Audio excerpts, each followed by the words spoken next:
Hello. आज हम देखेंगे कि पिज़्ज़ा और पिज़्ज़ा का डो कैसे बनाते हैं। तो सबसे पहले हम शुरुआत करेंगे पिज़्ज़ा के डो से। हमारे पास आधा किलो मैदा है। ये रेगुलर मैदा है। ऐसा कुछ स्पेशल नहीं है इसमें। इसमें आपको आटा मिलाने की भी ज़रूरत नहीं है। आप चाहे तो मिला सकते हैं, बट आटा मिलाने की ज़रूरत नहीं है। रेगुलर मैदा है, जो इंडियन ग्रोसरी स्टोर्स में आराम से मिलता है। ऑलिव ऑयल है। अ, फिर मैंने एक बड़ा सा पैन ले रखा है। आप देखिए, मैंने थोड़ा सा सॉल्ट निकाल के पहले से रखा हुआ है ताकि आपको क्वांटिटी पता चल जाए। इसमें सॉल्ट, जो सावर डो प्रिपेयर करते हैं उसमें सॉल्ट स्वादानुसार नहीं होता है, थोड़ा सा सॉल्ट डालते हैं। फिर मेरे पास दूध है। ये करीब 100 ml दूध है। आधा किलो मैदा के लिए मैंने 100 ml दूध लिया है।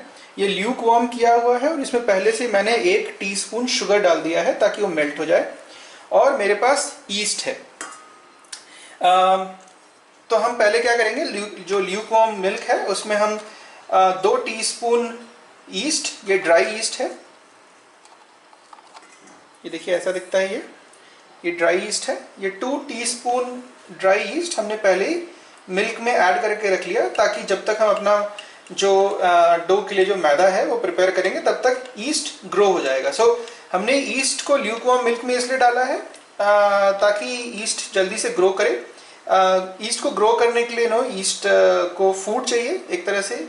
और मिल्क और शुगर का जो कॉम्बिनेशन है वो इसको फूड देता है और ल्यूक वार्म रहता है। तो ये जो राइजिंग की जो प्रोसेस है ईस्ट की, ये थोड़ी सी फास्ट हो जाती है। तो ये ध्यान रखिए, इसको अच्छे से मिक्स कर देना है।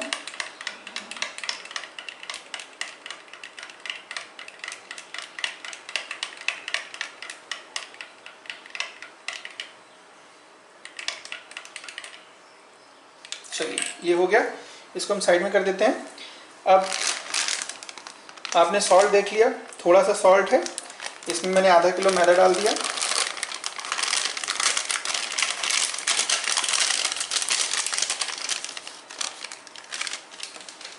अब इसमें करीब 100 ml ऑलिव ऑयल पड़ेगा।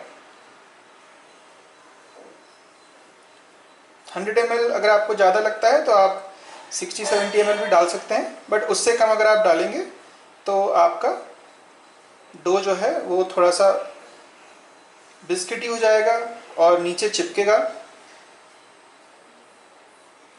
जब आप बेक करेंगे उस टाइम पे। तो हमारा ऑयल हो गया। अब हम इसको पहले अच्छे से मिक्स करेंगे ताकि ऑयल और मैदा अच्छे से मिक्स हो जाए। और ये जब हो जाएगा उतने टाइम में हमारा जो ईस्ट है वो राइज करना चालू कर देगा। अभी देखिए आप, ईस्ट हमारा इसमें राइज कर रहा है धीरे धीरे। जब इसमें से थोड़ा सा अल्कोहल जैसी स्मेल आएगी, जब आपको स्मेल पता चलने लगे इस ईस्ट में से, तो समझ जाइए कि आपका ईस्ट रेडी है इस डो में मिक्स करने के लिए। अगर आपके पास ईस्ट नहीं है तो आप जो है दही और बेकिंग सोडा, बेकिंग पाउडर भी यूज़ कर सकते हैं। उसका प्रोसेस सेम है। आपने मैदा लिया, ऑयल लिया, सॉल्ट लिया, इसी में आप बेकिंग पाउडर और बेकिंग सोडा डालिए। आधा टीस्पून, जैसे आधा किलो आपके पास मैदा है तो आधा टीस्पून से 1 टीस्पून आपको बेकिंग सोडा और बेकिंग पाउडर डालना है। और ये अच्छे से मिक्स करने के बाद फिर इसको आप दही में या बटर मिल्क में आप इसको डो को प्रिपेयर कर लीजिए। तो लेट्स सी, इसको मिक्स करते हैं।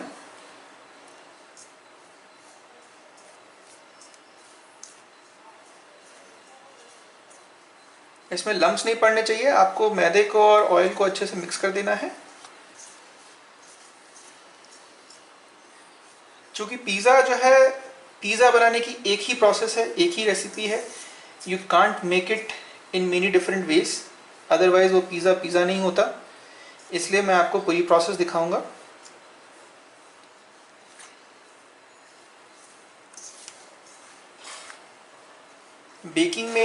बेकिंग का सीक्रेट यही है कि बेकिंग का एक ही तरीका है।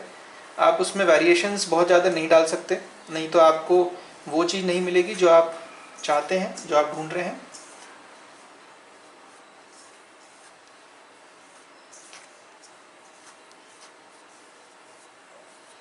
देखिए, ये ऑयल मिक्स हो रहा है मैदे के साथ।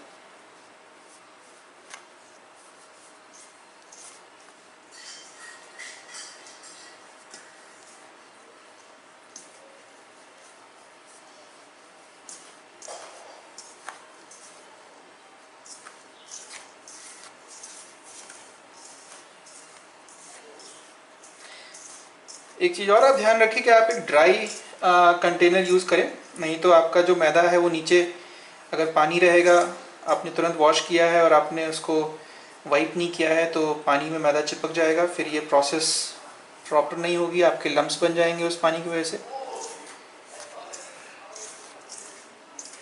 ऑयल का मैदे में मिक्स होना बहुत ज़रूरी है अच्छे से।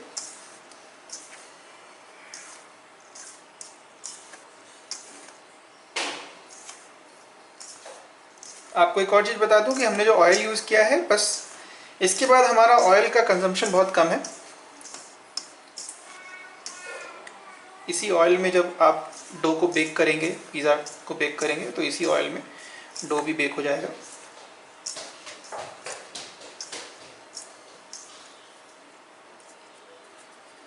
चलिए, ये ऑयल मिक्स हो चुका है और इतने टाइम में देखिए ये हमारा ईस्ट ऊपर आ गया, ये राइज होके,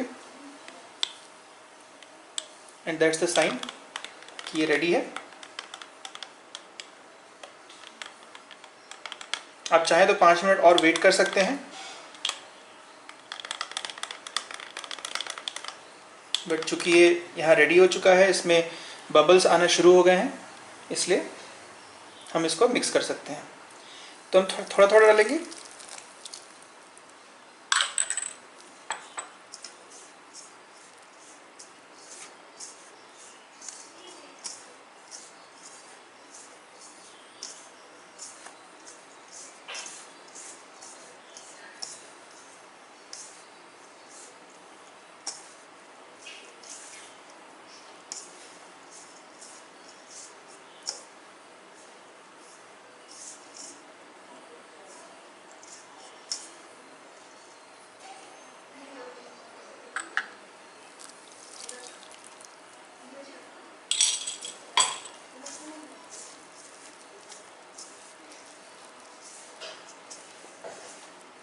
अब जैसे देखिए कि अभी इसमें एनफ वेटनेस नहीं है, हमें अभी इसमें और मिल्क या पानी मिलाने की ज़रूरत है। तो आप चाहें तो मिल्क मिला सकते हैं, लेकिन कोई ज़रूरी नहीं है। इसके बियॉन्ड आप पानी भी मिला सकते हैं। आपको धीरे धीरे मिक्स करना है, धीरे धीरे मिलाना है और धीरे धीरे मिक्स करना है, ताकि आपका पानी बहुत ज़्यादा ना हो।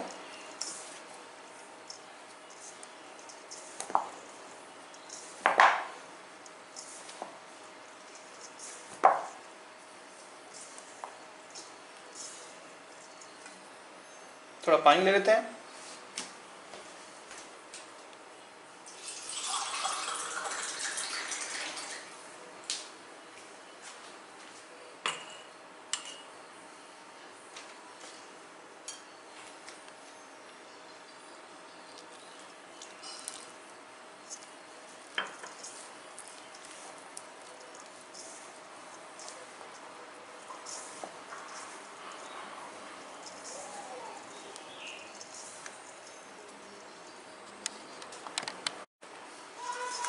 तो देखिए मैंने पानी मिलाया, इसको मैंने डो को अच्छे से मिक्स कर लिया है।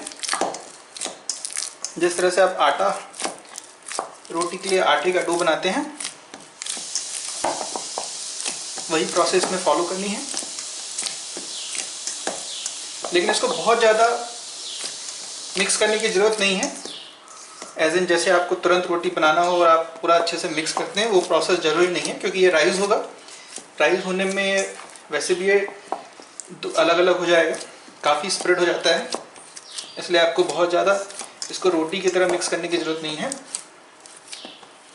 पानी की कंसिस्टेंसी अच्छी होनी चाहिए, ऐसा नहीं कि कहीं पे ड्राई है कहीं पे वेट है, ये आपको ध्यान रखना है।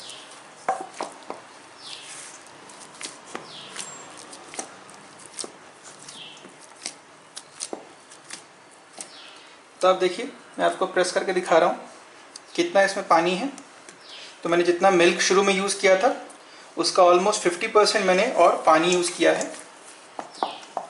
तो करीब करीब 100 ml मिल्क रहा होगा और करीब करीब 50 to 60 ml पानी रहा होगा। ये प्रिसाइज नंबर नहीं है, 10-20 ml ऊपर नीचे हो सकता है। जब आप डो प्रिपेयर करें तो आप इस बात का ध्यान रखें कि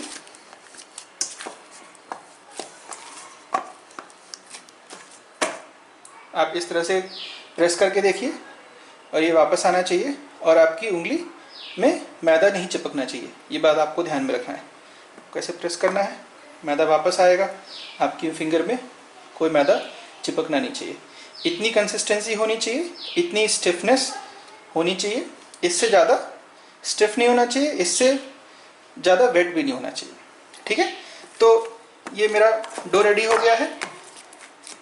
इसको ऐसे ही छोड़ देते हैं और इसको अब हम क्या करेंगे कि इसको अब हम एक इसके अंदर वैक्यूम क्रिएट करेंगे।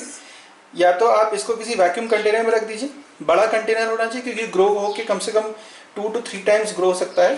तो इसको आप बड़े कंटेनर में रखिए या तो आप इसी के ऊपर वैक्यूम क्रिएट कीजिए। कैसे करेंगे, आप के पास अगर इजी रैप या इस टाइप का कोई भी रैपिंग पॉलीमर है जिससे कि फूड रैप करते हैं, आप उसको यूज़ करके आप इसको पूरी तरह से रैप कर दीजिए। और इसको रैप करने के बाद चूंकि मुझे 2 घंटे में ही बेक करना है, आप इसको आपके अवन को प्री हीट करके उसके अंदर छोड़ दीजिए 2 घंटे के लिए। ये अपने आप उतने हीट में, आपको अवन चलाना नहीं है, बस प्री हीट कर देना है। अंदर 50-60 डिग्री टेम्परेचर मेंटेन रहेगा। उतने टेम्परेचर में 2 घंटे में अच्छे से राइज हो जाएगा। अगर आपको अभी नहीं बनाना है, मान लीजिए कि आपको 6-7 घंटे बाद बनाना है, तो आप ऐसे ही छोड़ दीजिए, अपने आप राइज हो जाएगा। आपको एक्स्ट्रा हीट देने की जरूरत नहीं है। दूसरी प्रोसेस जो मैंने बताई, अगर आपके पास ड्राई ईस्ट नहीं है, जिस केस में आपने baking powder, baking soda use किया और आपने फिर योगर्ट में या कर्ड में उसको डो को प्रिपेयर किया, सेम प्रोसेस है। आप उसको अगर तुरंत राइज करना है तो आप उसको 2 से 3 घंटे आप एक हॉट इन्वायरमेंट रखिए। आपके अवन को प्री हीट करके और उसके अंदर रख देंगे तो आपका 3 घंटे से 4 घंटे में ग्रो हो जाएगा।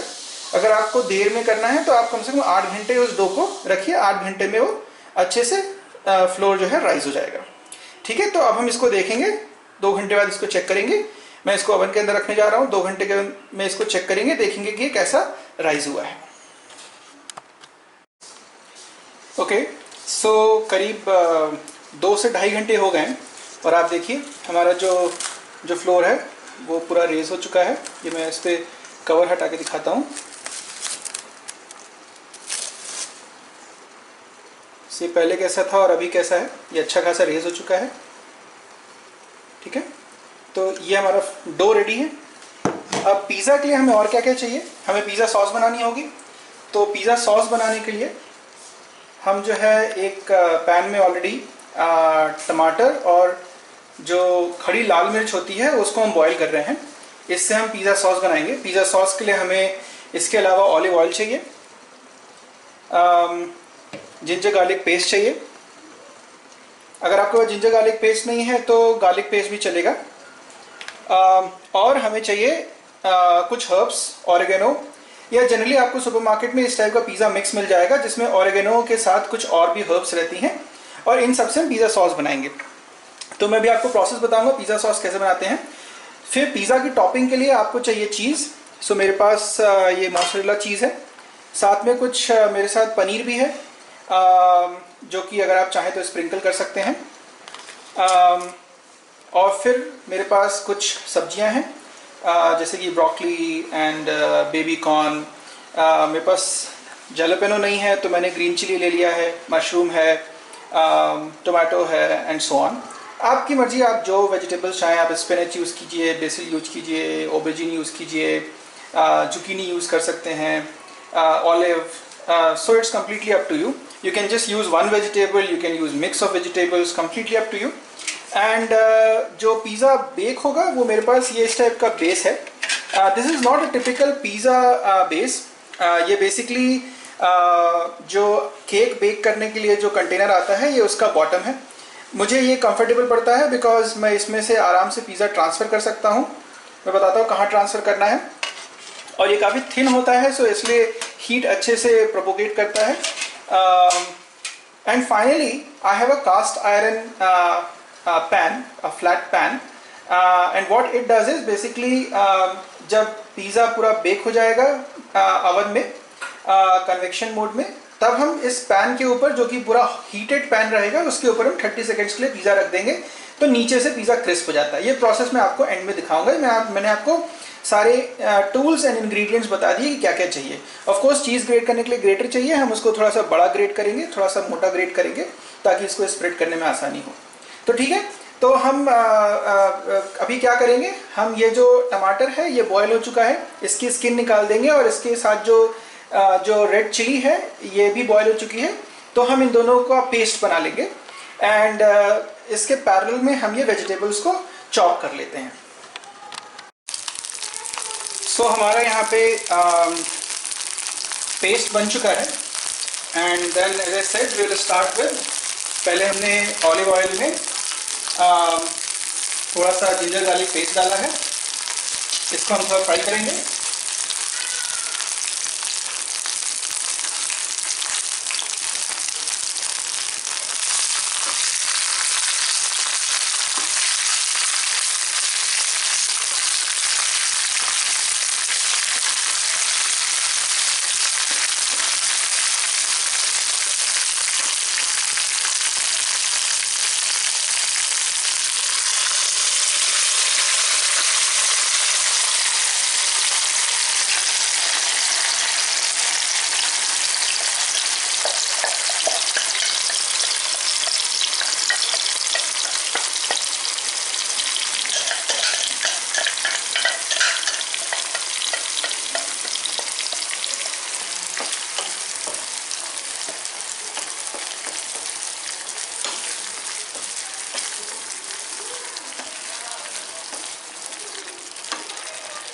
इसको पकने देते हैं, इसके साथ थोड़ा सा हम सॉल्ट डालेंगे इसमें।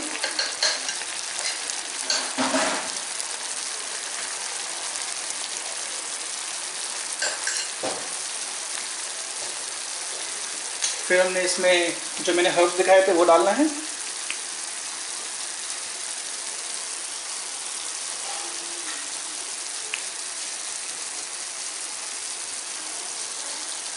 ये करीब 2 टीस्पून है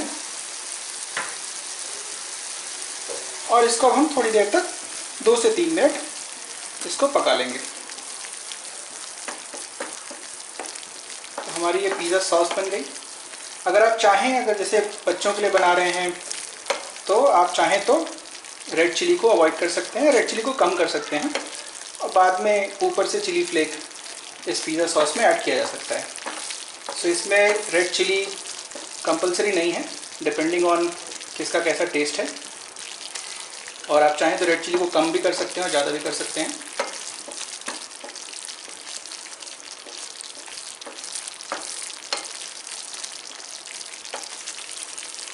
चलिए इसको हम अभी 1 से 2 मिनट और पकने देंगे और तब तक हम हमारी जो सब्जियां हैं उसे चॉप कर लेंगे। सो आप देख सकते हैं हमारी सॉस, पिज़्ज़ा सॉस रेडी है और हमने सारे वेजिटेबल्स चॉप कर लिए हैं। साथ में मैंने जो जितने भी हार्ड वेजिटेबल्स थे उसको मैंने क्या किया है, चॉप करके एक बोल में रख दिया है और बोल में मैंने ऑलिव ऑयल डाल के मिक्स किया है।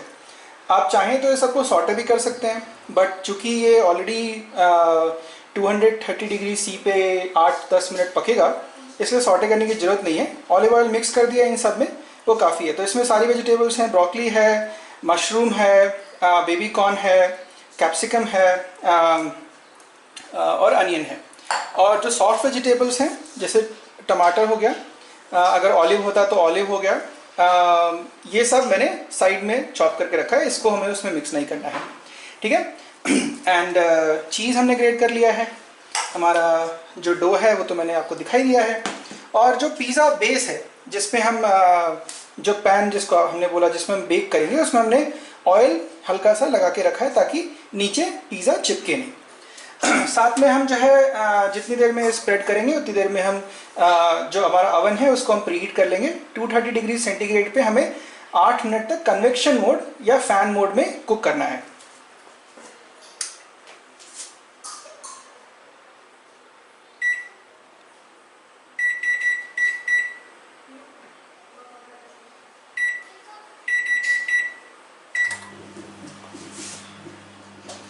ठीक है, तो लेट्स स्टार्ट। मैं आपको 2 पिज़्ज़ा बनाऊंगा, एक में कम टॉपिंग, एक में ज़्यादा टॉपिंग, एक छोटा एक बड़ा।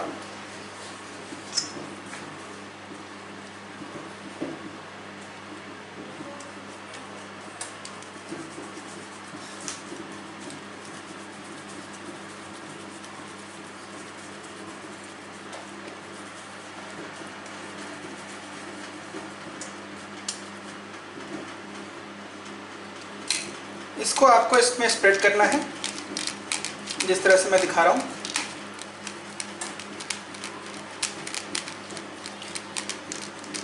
कॉर्नर्स बहुत ही ज़्यादा सर्कुलर नहीं होंगे, उसकी कोई बात नहीं है, कोई चिंता नहीं है।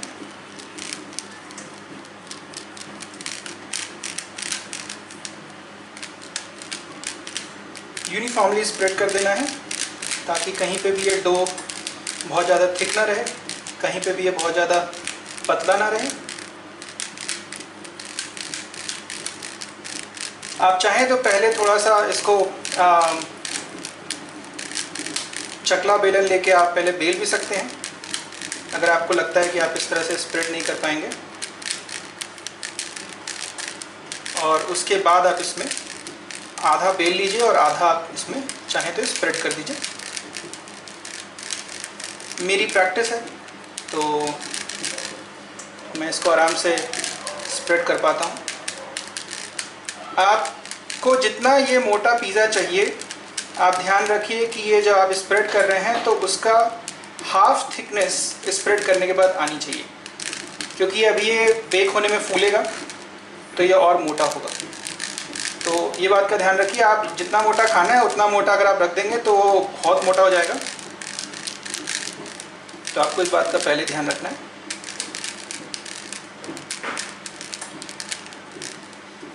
मैं इससे भी पतला बनाता हूँ, आपकी मर्जी है, आप जितना पतला बनाना चाहें उतना पतला बना सकते हैं। ये average size thin crust pizza है। जो टिपिकल ग्रीक पिज़्ज़ा होता है वो इससे भी पतला होता है। तो ये मैंने एक में स्प्रेड कर दिया है। अभी मैं इसमें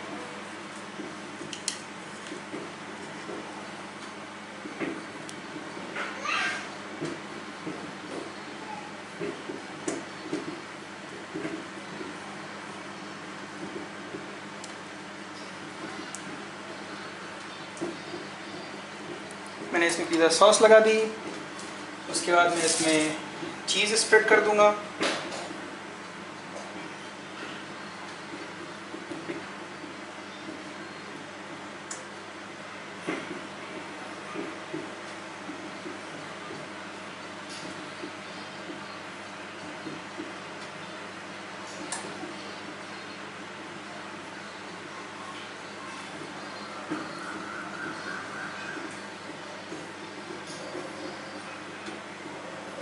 कितना चीज़ डालना है आपकी मर्जी है, आपको बहुत चीज़ी चाहिए, कम चीज़ी चाहिए।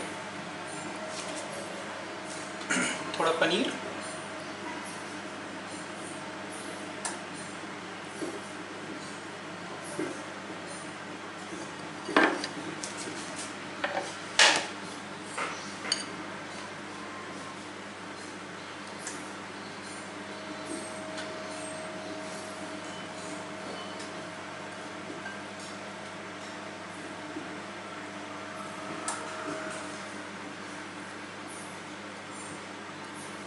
थोड़े अनियन।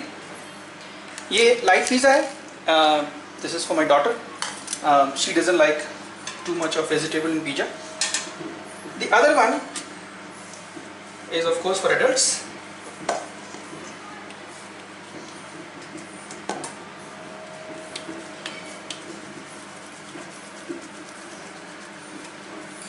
इसको हम साइड में कर देते हैं।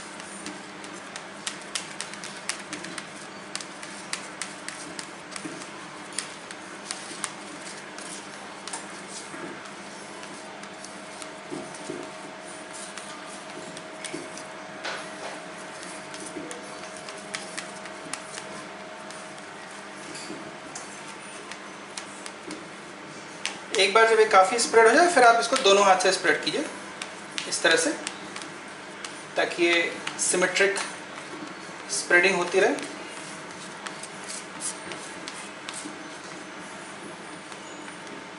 इसमें थोड़ी सी प्रैक्टिस चाहिए, इसलिए आप चाहें तो पहले एक बेलन से भी बेल सकते हैं चकले के ऊपर और रोटी की तरह स्प्रेड कर सकते हैं, बाद में थोड़ा सा स्प्रेड हाथ से।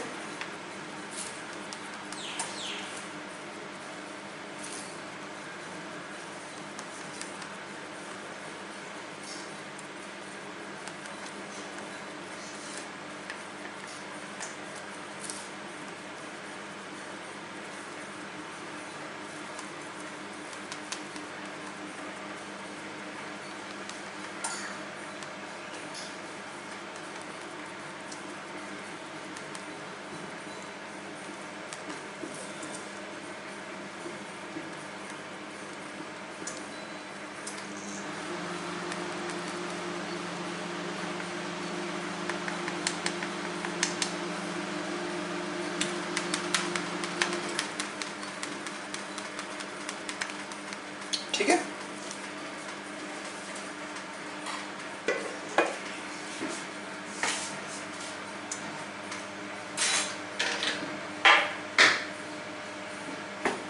मीनवाइल हमारा जो ग्रिल है, अवन है, वो काफ़ी गर्म हो चुका है। तो हम पहला वाला पिज़्ज़ा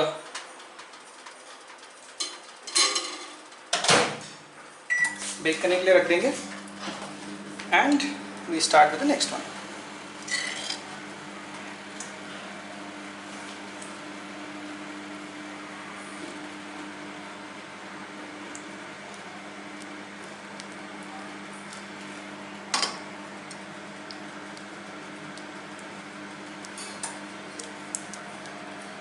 सॉस का आपको ध्यान रखना है, यूनिफॉर्मली स्प्रेड होना चाहिए।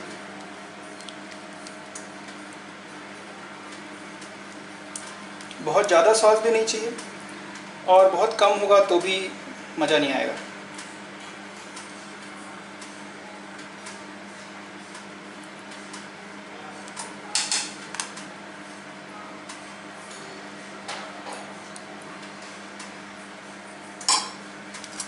चीज़ स्प्रेड कर देते हैं।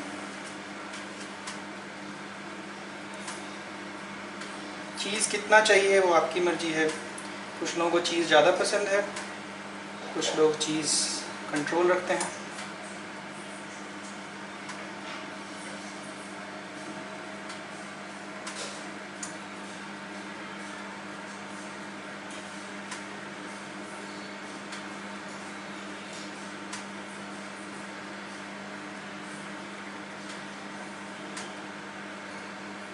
आपको बहुत यूनिफॉर्मली स्प्रेड करने की ज़रूरत नहीं है, क्योंकि चीज़ मेल्ट होकर थोड़ा सा स्प्रेड होगा अपने आजू बाजू, तो इसलिए उसकी चिंता करने की ज़रूरत नहीं है कि ये यूनिफॉर्म नहीं है एंड हर जगह आपको फिल करना है चीज़, उसकी ज़रूरत नहीं है। वो बाद में अपने आप जब मेल्ट होगा चीज़ तो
वेजिटेबल्स डालने के बाद आप चाहें तो थोड़ा सा इसको यूनिफॉर्मली वेजिटेबल्स को स्प्रेड कर सकते हैं, इन केस आपकी प्रैक्टिस नहीं है और यूनिफॉर्मली स्प्रेड नहीं हुआ है। बट जैसा आपने देखा कि पहले हमने मिक्स कर लिया था और उससे कोई फ़र्क नहीं पड़ता, क्योंकि इवेंचुअली वो तो जो स्प्रेड है वो कोई यूनिफॉर्म स्प्रेडिंग नहीं होती है वेजिटेबल्स की। तो ये हमारा नेक्स्ट रेडी हो गया है, और जब तक पहला वाला हमारा बेक हो रहा है तो हम इसको रखने देते हैं और अगर आपके पास और भी पिज़्ज़ा बेस हैं तो इस ड्यूरेशन में आप और भी इस टाइप से प्रिपेयर कर सकते हैं और फिर एक साथ आप बेक कर सकते हैं। तो अभी हमारे पिज़्ज़ा को बेक होने में करीब 5 मिनट और हैं, तो हम वेट करते हैं और फिर 4 से 5 मिनट के बाद मैं दिखाता हूँ आपको कि ये कैसा दिखता है। Meanwhile what you can do is, जैसा मैंने बताया था कि कास्ट आयरन का एक पैन चाहिए, तो ये पैन आप गैस पे रख सकते हैं और इसको आप जैसे पिज़्ज़ा बेक हो जाए तो इसको आप अच्छे से गर्म कर लीजिए। पिज़्ज़ा निकालने के बाद आपको तुरंत गरम गरम पैन पे रख देना है। तो हमारा पिज़्ज़ा रेडी है, जो पहला पिज़्ज़ा था हम इसको देख लेते हैं कैसा बना।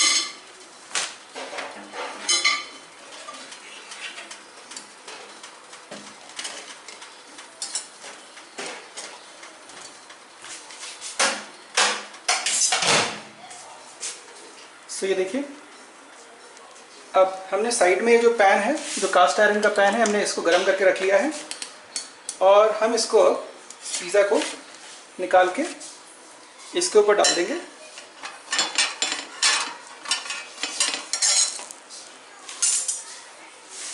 और इसको डालते से ही हम स्टोव को बंद कर देंगे। सो जैसा मैंने बताया कि ये जो कास्ट आयरन का पैन है ये काफ़ी गर्म है और ये नीचे से पिज़्ज़ा को क्रिस्प कर देगा। मीनवाइल हमने दूसरा जो हमारा पिज़्ज़ा है इसको हम डाल देते हैं। जैसे मैंने बताया था पहले, ये 8 मिनट के लिए पका है अंदर। अगर डिपेंडिंग आपका अवन कैसा है, 8 से 9 मिनट भी हो सकता है अगर आपके अवन में हीट थोड़ा कम है।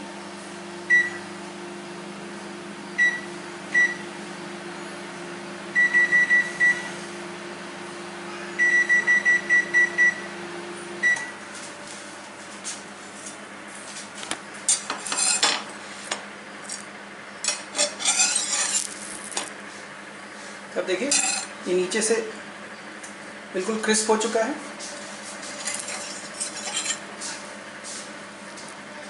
और अब हम इसे सर्व कर देंगे।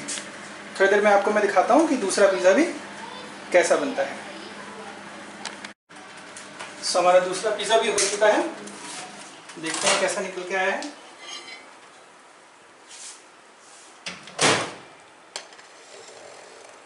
ये देखिए,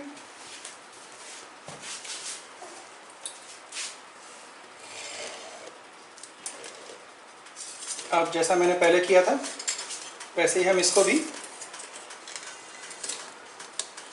केयरफुली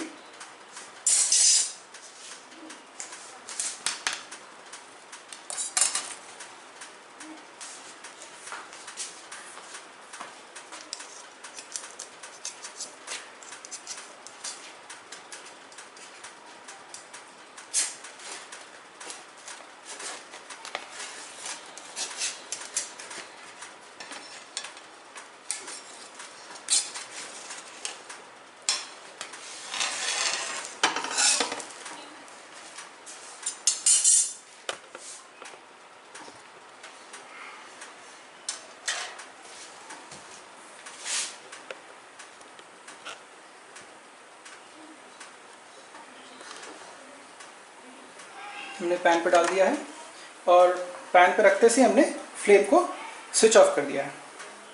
तो आप देख सकते हैं ये पिज़्ज़ा कितना अच्छा बना है, अच्छे से बेक हो चुका है, वेजिटेबल्स भी रोस्ट हो चुकी हैं, चीज़ भी पूरा मेल्ट हो गया है और इसको हम पैन से 30 सेकेंड्स के अंदर उतार देंगे।